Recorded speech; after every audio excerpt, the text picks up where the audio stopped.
Rise up, O flame, by thy light glowing, show to us beauty, vision, and joy.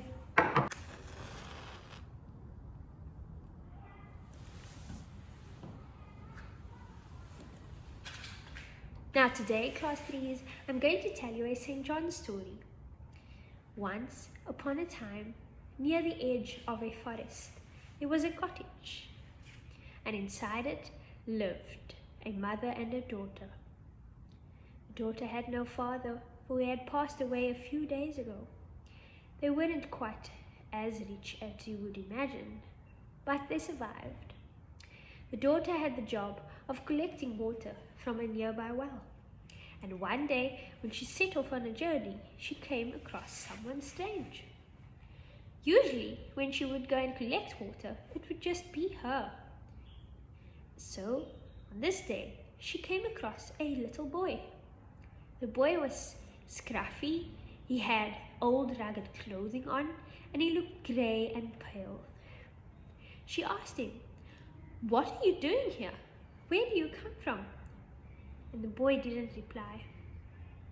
She then offered and thought that it was a good idea to take him home with her so that he might feel the warmth of the fire near his body again, and also to have him wear some clothes and give him some food. She offered this to the little boy, and he followed her all the way home. The mother was delighted to take the little boy in and show him that they can care for him. As the years went by, they continued to love him. He realized that the mother and the daughter that he had come across loved him so dearly as if he was their own. Time had passed, and the little boy grew into a youth. He was quite older now, and he needed to find some sort of way to pay back the care that they had given him. He wanted to reward them for all the time that they have spent with him and all the love that they showed him. So he packed his bags and he kissed the lady and the daughter goodbye. And he said, "I need to go off now and find work so that I may provide for you, so that I may give you what you deserve, and so that I may give you what you have given me, and that is gifts." And so the youth said his goodbye, and he went off on his journey. And he was still very surprised and felt very much loved in his heart for how they have accepted him as their own. When the youth came to a stop on his journey, he noticed a cobbled house. He looked inside and he saw a man working, hard at work, busy with fire, almost as though he was making swords. He immediately knew that this was a smith, and the house he was looking at was called a smithy. He looked inside and he saw all the fine details the smith was using to cut the sharp edges of the knives and the swords that he was making.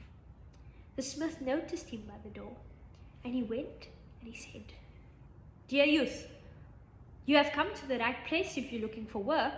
Come inside, come inside." And the youth stepped inside. He then allowed the smith to teach him all that he knew, so that he too may learn the art of making swords and making sure they were sharp enough. And so time had passed, and he became quite good at this trade, and the youth was finding the job quite delightful. He loved his job very much, and so he was able to send bread and grape juice to his mother, stepmother and stepsister at the end of the forest, and they enjoyed receiving these gifts from him. But time had passed, and the smith who had taught him all the tricks that he knew had to pass away, for he was old and he couldn't work anymore. And he told him that when he is to take over the smith's job, he must remember 3 things. The first one is that he shouldn't work on a Sunday, for it is a holy rest day. The second one is that he must never work on a sword that has blood on it. And the third one is that he must make sure he watches the fire in the furnace, not to burn out or to overflow with logs. And so he promised this to the smith, and the smith passed away. He was quite good and obedient at doing these 3 tasks, and he made sure that he kept to them. Now, after the old smith had passed away, the youth was known as the new smith, and he referred to the old smith as his master, and he made sure that every day he stuck to the 3 rules that his master gave him. Time had passed, and he became very well known in the town where he had worked, and many people would bring him swords and knives and iron carvings to work with. Until one day, a man appeared at the door. Early hours of the morning, he wore a long black coat, a long black pants with shiny, pointy, long black boots, and above his head he had a long black hat. And this man stumbled upon the door with a hard knock, and he said, "Sir, I am in need of your services. Please open the door." And the new smith woke up that morning quickly and in shock because it's quite early, and he opened the door and he realized that he had a customer. What a strange customer though. 1 dressed in all black, 2 coming to knock at my door at this early hours, 3 it's a Sunday morning. The man with the black hat, the black coat and the black shiny boots demanded the smith do his sword immediately. And the smith disagreed. He said, "I do not work on Sundays. Please come back again. I will then help you." And the man in the black coat didn't want to hear any of this, and he said, "I will give you all that you need, all that you desire. Surely none of these people that bring you swords to work with are going to pay you as much as I would give you." And the young smith thought about his stepmother and his stepsister that lived at the edge of the forest, who he needed to give money to and to give them the gifts that they have given him. And he wanted to pay them back for what they have done for him. And he thought this fortune would be great, and so he accepted it. He took the sword and put it into the furnace, and just then, accidentally, the sword struck 2 rocks in the furnace, and it splattered pieces of fire all over the place, one gorging the smith's eye, and it burned and it hurt, and he cried, and the sword fell one side. The man in the black coat took the sword quickly, hopped on his black horse, and rode away, shouting, "Your reward will come soon," and he disappeared. The smith, however, was in such great pain that he couldn't get up. He felt so hurt in his eye as well as in his heart, because he knew he didn't keep to his old master's 3 rules. He broke one of them. And then he realized that the sword he was working with had somehow stains of blood on it, for there were blood on his hands. And so he had broken 2 rules. Then he grabbed a wet cloth to lay upon his eye, and he lay himself down to rest. When he woke, the man with the black long cloak stood above him, waiting for him to wake up. And he said, "I am here to give you your reward, and you shall thank me, for I shall take away the pain that you are now suffering from." And the smith could think of nothing else but to get rid of this pain. And so he agreed to take the reward of the man in the black coat. And the man in the black coat said, "You must first do 3 things. Promise me these 3 things, and I will relieve your pain, and you will have a burning fire forever. The first thing you must do is wear my hat." And he handed over his black long hat to the man, to the smith, and he said, "Cover your eye, for it is not to be seen by those on the outside." The second thing he said is, "Don't go out at night to look at the shining stars. Stay away from the night sky." And the third thing he said was, "Do not go to the grave of your old master, the old smith. Stay far away from his grave." And the smith realized that his pain was greater than this, and he would much rather stick to these 3 rules than go through the pain he has in his eye. But something changed in the young smith. He became more angry after that. He worked much harder than before. He was always shouting, and when he worked with rough edges, and he threw everything around. The people of the town did not come and see him anymore.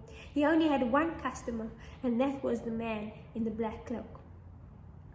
The sister and the mother at the edge of the forest noticed that they weren't receiving the bread and the grape juice as before. In fact, they received stale bread and sour juice. So the sister set off to go and see what is happening with their stepbrother. As she journeyed there, she knocked on the door, and he angrily opened the door. He screamed and he said, "What are you doing here?"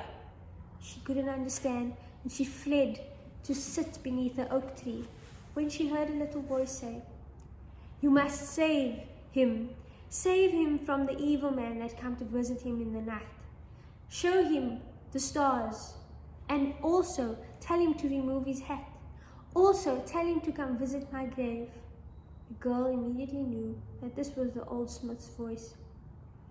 "And if you do so," the voice said, "you shall receive 3 acorns, of which you will now journey to go find the goodness that was once within the young smith."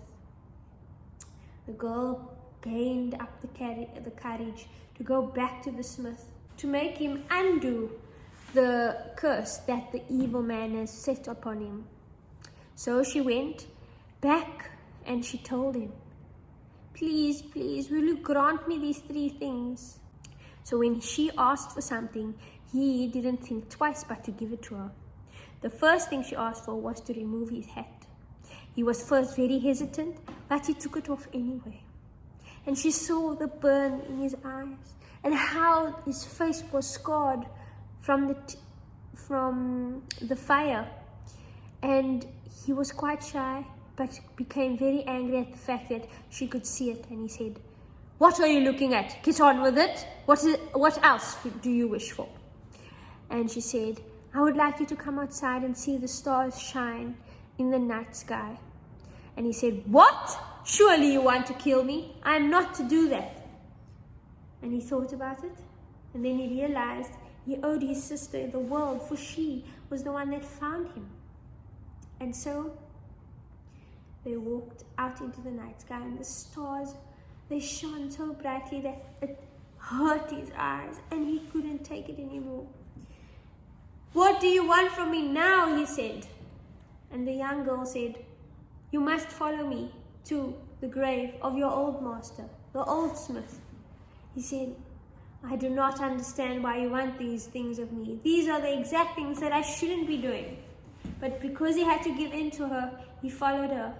But he couldn't make it all the way. He cried and he ran back home. The daughter was so scared that she too realized that she's only hurting the young smith by asking him of these things, and that the voice must have lied to her. But before her eyes there stood 3 acorns, and she gained up the courage to go on the journey to find the goodness that was once in the young smith's heart. She then went and she went in the way of which the winds guided her. The acorns were to be used only when needed. They were there to help her in times on this journey of finding the goodness that was once in the smith's heart, to help her when she is faced with difficulty.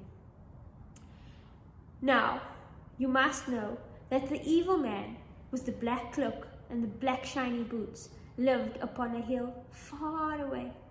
She walked and she needed to climb glaciers and ice and pass through cold air, and the hill became very steep. And she thought, she has 3 acorns, she's going to crack open one. And with that, a staff appeared in her hand to help her climb that steep mountain. When she got to the top, she realized that there was an ocean ahead of her. There was no boat around, and she didn't know how to get across. But the winds told her she needed to go over the water. So she used the second acorn, cracked it open, and there before her eyes were iron oars and iron boots. She picked them up, put on the boots, and she realized she could walk over the ocean without interferences. She then made it to a vast plain, which was filled with sand and nothing else. But above the sand was burning fiery flames. It was hot, and she knew she only had one acorn left. But she told herself she was only to use it when in dire need, and she thought she could speak to the fire. So she did not take out the third acorn, for she does not know what lies ahead. She put it away, and she walked up to the fire and said, "Fire, fire, you will not consume me. You may burn my hair and burn my clothes, but I shall courageously walk through you." And so the brave girl walked through the fire. And yes, the fire burnt her hair and her clothes, but did not touch her body at all. She made it to the other side, where she could now finally see the black castle of the evil one.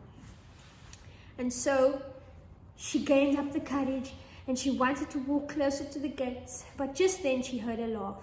Ha ha ha ha! It was the laugh of the 7 winds. The 7 winds guarded the black castle, so that no one may enter ever. The 7 winds were said to be stronger than any force on the earth. The 7 winds spoke to the girl and said, "You, what brings you here?"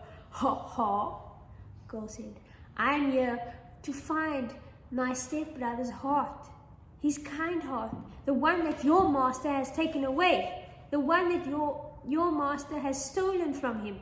And now he walks upon the earth as angry as ever." And the winds laughed. "Ha ha! Come, see if you can get it. Try me, try me." And now the girl, of course, had the last acorn left. She could see the winds were quite forceful. So she used the acorn. She snatched it out and threw it upon the ground. And out of the acorn popped a golden little city.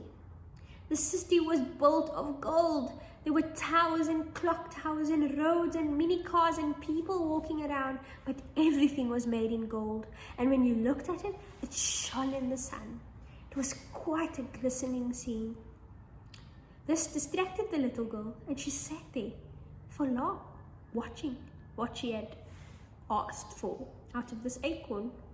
And the gold city distracted the winds too. The winds too came to sit beside her.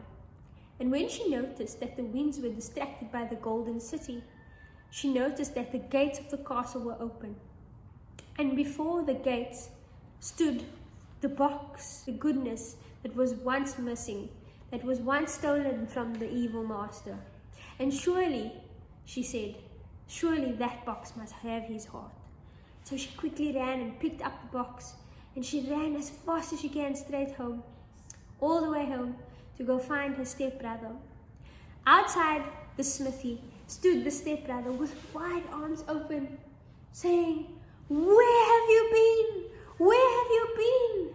I am feeling much better. A bird came to tell me the good news that you have found my goodness." She said, "That's funny, because when I was running with the box, only a bird popped out, and I thought my journey was pointless, for your heart was not in there." He said, "No, dear sister, it is that I have heard the goodness that was once in my heart. The beautiful singing tune of the bird changed me again, and I am here to stay." When the girl was back at the house, she realized that something had changed. Her clothes that were ruined from the fire was no longer. She had a white dress, and the staff that she had from the one acorn turned into a golden ring. And the boots that were iron to walk across the water also changed into glass slippers. She was dressed as a bride, ready to get married.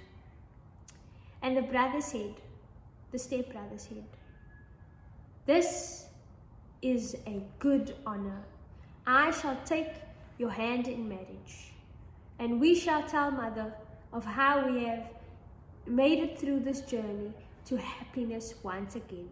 You have saved my life and you have brought the light back into my life. And so, even though it wasn't really her brother, although she accepted him as a brother when they were younger, they were now adults and they realized that they want to spend their lives together. And so, the story ends, and it is known that to this day, the seven winds are distracted by that golden city. They do not guard the castle no longer. They are still sitting there next to a tiny little golden city, watching as people walk up and down and get busy all day long. And the evil master has vanished, for everyone came to attack his castle when the seven winds were no longer there. That is the end of my story. I hope you listened carefully, and I hope you enjoy this video to see how we managed to celebrate St. John's at school today. I wish you the best. Lots of love.